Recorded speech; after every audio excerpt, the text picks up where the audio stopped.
Hey everyone, I'm Jason Galka, and I'm back in Long Branch, New Jersey today at the New Jersey Repertory Company, where Closure is being shown here, starring Wendy Malick and Gary Cole, amongst others. And first and foremost, Mr. Gary Cole is joining me now, the actor that's best known as the actor that can do everything because you've pretty much done everything.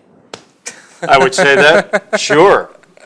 And I can wear a permanent curly wig.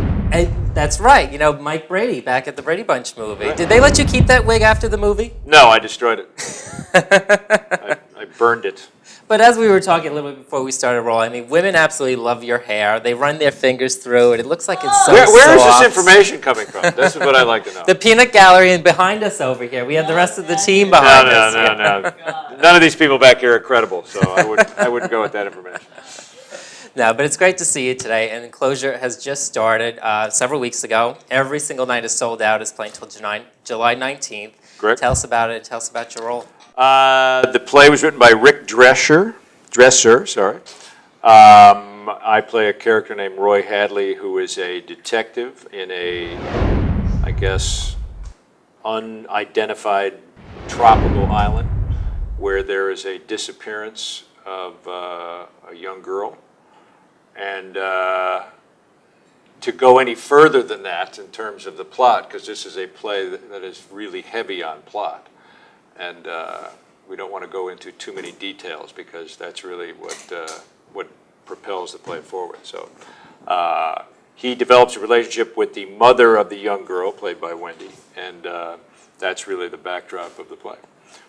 Excellent. So how does it feel to be back on stage now? I mean, you've done some stage some time ago. You're more into films. Like, we remember you from Office Space, obviously the Brady Bunch movie, Entourage, of course. I mean, what is the transition like for you as an actor to go from film to now back on stage? Well, I've never really left doing stage. I do it less than I used to, but really in the last decade I've been on stage at least, it seems to be every 2.5 years. So the longest period I went was 5 years without being on stage. But other than that, you know, it's not something that is unfamiliar when I go back. I mean, you know, it takes a while to kind of, you know, get your sea legs back when you've been off for a couple years. But, you know, now I feel pretty comfortable once we've got the play up and running. Yeah. I mean, as I said earlier when we first started rolling, that you're like the actor that's done everything. I mean, how do you train yourself as an actor to do comedic roles? I mean, VEEP, you're in VEEP right now on HBO. Congratulations on that. It's another season. Very funny lines. How do you keep a straight face through all of that? I'm too paranoid of being of failing myself, so I'm not relaxed enough to like crack myself up. Yeah. It's a pretty tough room playing in there, but it's a lot of fun. But I don't know. I've never been in too many situations where I've uncontrollably lost it due to laughing or something like that. I'm too concerned about trying to make something work because, you know, a lot of times it doesn't. So, you know, and when you've worked on something and you've had the material. You know, it's not landing the same way as seeing it for the first time. So there's a little bit of, you know, a little bit of protection against that. Do you at least let yourself have fun with it? Well, of course, yeah. but it's never been. I've never had that gene that just where I get giggles too often. You know what I mean? It just doesn't happen.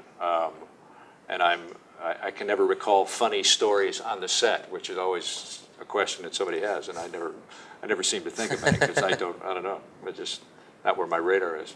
Now, doing serious roles and more comedic roles like that as an actor, how do you train yourself or school yourself to transition into those roles? I don't look at comedy or drama as doing it differently by any means. It's all a character. It's all about choices.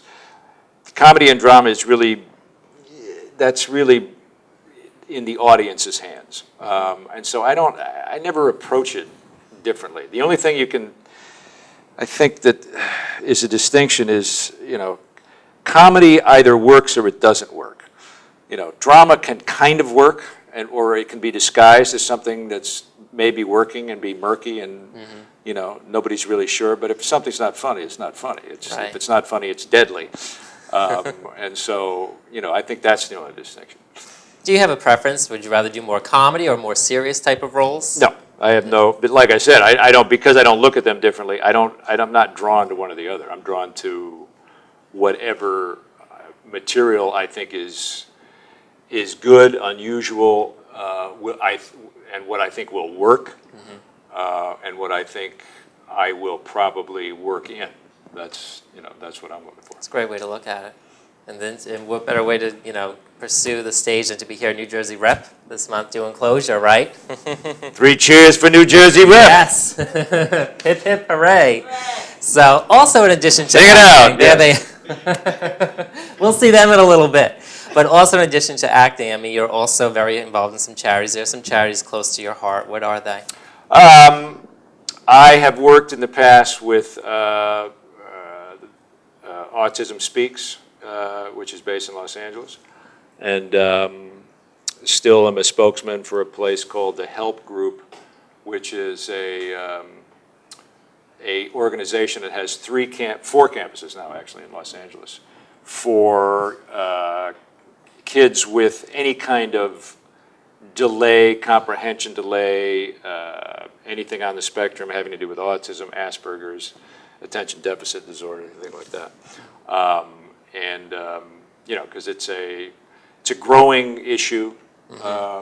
Absolutely. And so, resources, the best way to combat it is to have, intervention of any kind that is able to start early and try to close whatever gaps kids have in any kind of, whether it be academic, social, anything like that. So. Absolutely. And also you're involved with Canine Companions for Independence also. Right. I mean, that's been years ago, but we had in our family, we had a service animal. And primarily the Canine Companions, they were trained wheelchair dogs, but what they found out in kids that have any kind of developmental delays, that they were a big asset in terms of their progress.